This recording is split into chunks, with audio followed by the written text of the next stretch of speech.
Donc bonjour à tous, Cette correction concerne la page 37 du Transmat qu'on a fait ce matin en classe virtuelle, qui concerne à utiliser l'échelle d'un plan. Donc je rappelle rapidement le rappel de cours du Transmat, page 37. On vous dit l'échelle d'un plan, c'est le coefficient de proportionnalité entre les distances sur le plan et les distances réelles.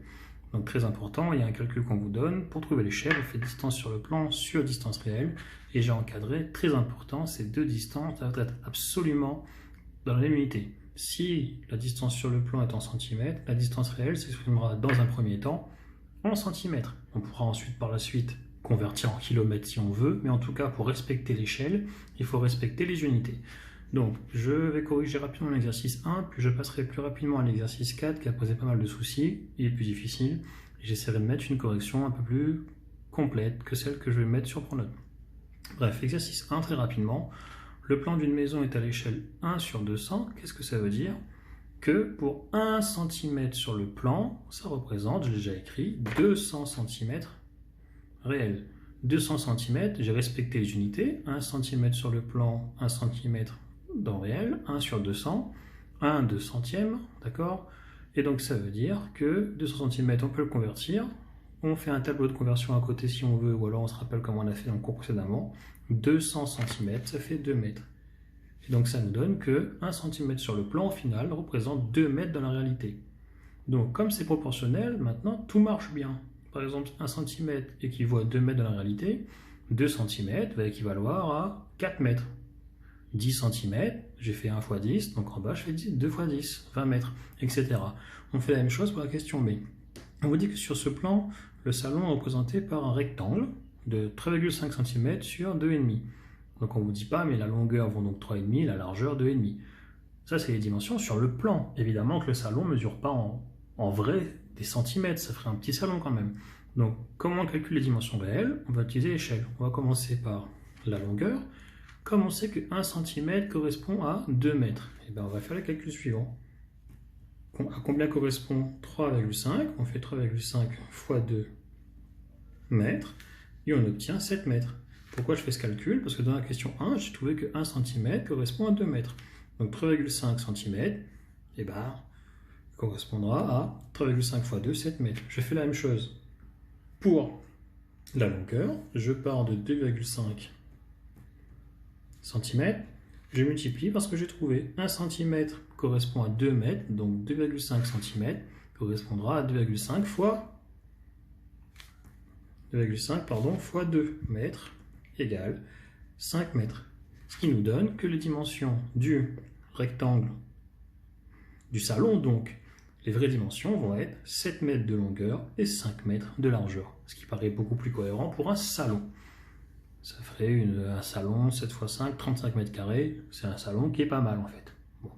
J'ai fait celui-là, exercice assez simple. Donc ce qu'il faut retenir, c'est pour passer d'un centimètre à 2 mètres, comment j'ai fait? D'abord, j'oublie pas, j'ai respecté l'unité centimètre et ici centimètre. Donc ça veut dire 1 cm correspond à 200 cm. C'est l'échelle qui est donnée ici. 1 cm correspond à 200 cm. Sur le plan, on a 1 cm. Dans la vraie vie, 200 cm, c'est-à-dire 2 mètres. À partir de là, je fais la question suivante.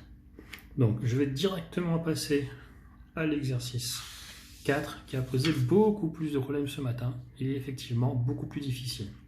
Donc sur la plage, Louise marche à une vitesse constante, point. Et en 20 minutes, elle parcourt 1,6 km. La vitesse constante, c'est important, ça veut dire qu'elle n'accélère pas, elle ne ralentit pas. La vitesse est toujours la même. C'est parce que la vitesse est toujours la même que c'est proportionnel. Évidemment, si je vous dis qu'en 20 minutes, elle parcourt 1,6 km, ça veut dire qu'elle va tout le temps à la même vitesse. Sinon, ce ne serait plus proportionnel. Bon, première question, à cette vitesse, quelle distance parcourt Louise en 5 minutes? Alors, ce matin, c'était dur à comprendre, mais c'est proportionnel. Ça veut dire que si la première valeur qui est là est multipliée par 2, la valeur qui est là, même chose. Donc, 20 minutes, 1,6 km, 40 minutes, 20 x 2, je ferai 1,6 x 2. Mais là, on me demande pour 5 minutes. Donc, comment passe-t-on de 20 minutes à 5 minutes? 20 minutes, pour passer à 5 minutes, on a divisé par 4. Donc, elle a marché pendant 4 fois moins de temps. Son temps de marche est divisé par 4. Comme c'est proportionnel, et bien la distance va être divisée par 4. C'est comme ça que pour répondre à la question, alors certains élèves ont fait un tableau ce matin. On pourrait faire un tableau de proportionnalité, mais ce n'est pas obligé, c'est une méthode. Dans ce cas-là, moi je ne le ferai pas. Donc ça veut dire que je pars de la distance pour 20 minutes, qui est donc 1,6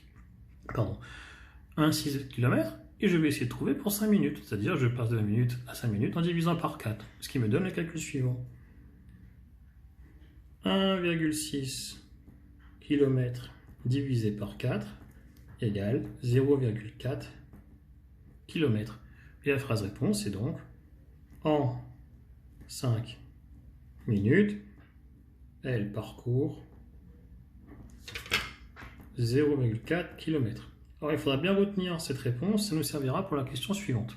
La question suivante, c'est celle-là en fait qui est très intéressante, c'est qu'on nous donne un segment qui représente la balade sur une carte à l'échelle 1/150 000. Traduction de l'échelle, ça veut dire 1 cm sur la carte représente 150 000 cm dans la vie réelle. On convertira en kilomètres plus tard, mais pour l'instant, on garde les mêmes unités. 1 cm sur la carte correspond à 150 000 cm dans la vie réelle. Combien de temps a duré la balade de Louise? Là, ce qui est difficile, c'est qu'on n'a pas la réponse tout de suite. Pour trouver le temps de la balade, on a besoin de savoir quelle a été la distance parcourue par Louise. Bah oui, sinon on ne peut pas y arriver. Et comment va-t-on trouver la distance parcourue par Louise? On va utiliser la carte. Si on mesure ce segment qui est là, on trouve que ça correspond à 2,5 cm. Je l'écris. Sur la carte, excusez l'écriture, hein, sur la carte, la distance est de 2,5 cm. Donc, le segment qui est là, hein, je fais les extrémités, donc entre là et là, je le repasse, hein, le segment qui est là mesure 2,5 cm. Mais évidemment que sa balade, ça n'a pas été d'une distance aussi petite. Ça, c'est pas la vraie distance, c'est la distance sur la carte. Comment trouve-t-on la vraie distance? On utilise l'échelle. 1 cm correspond à 150 000 cm. Ici, il y a 2,5. Donc, comment je trouve? Je fais 2,5 cm multiplié par 160 000. C'est bien ça? 160 000. Je prends la calculatrice. Ça fait 400 000 cm. Alors, parce que je veux être efficace, 400 000 cm, je dis que c'est égal tout de suite. Centimètres, ça fait donc, je divise par 100, ça fait 4000 mètres. 4000 mètres, ça fait 4 km. Je ne reviens pas sur les conversions. Vous avez ça dans les cours précédents. Vous essayez de convertir grâce à un tableau. Donc, la balade de Louise a été une distance de 4 km. Mais attention, moi je veux savoir combien de temps.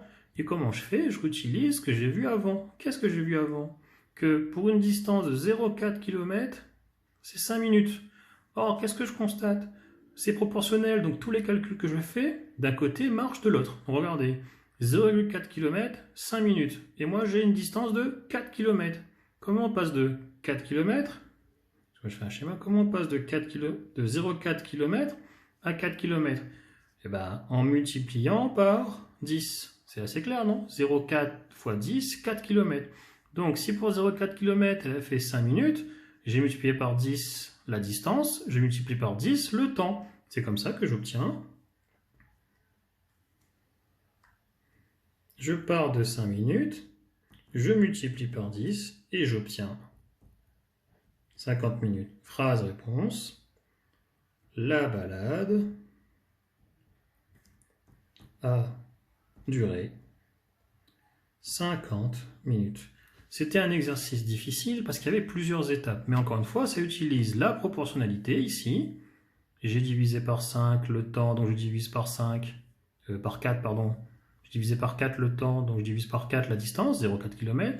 Grâce à la carte et à l'échelle, je trouve que le segment qui est là fait 2,5, donc en vraie grandeur, 2,5 fois l'échelle, on obtient 400 000 et donc 4 km.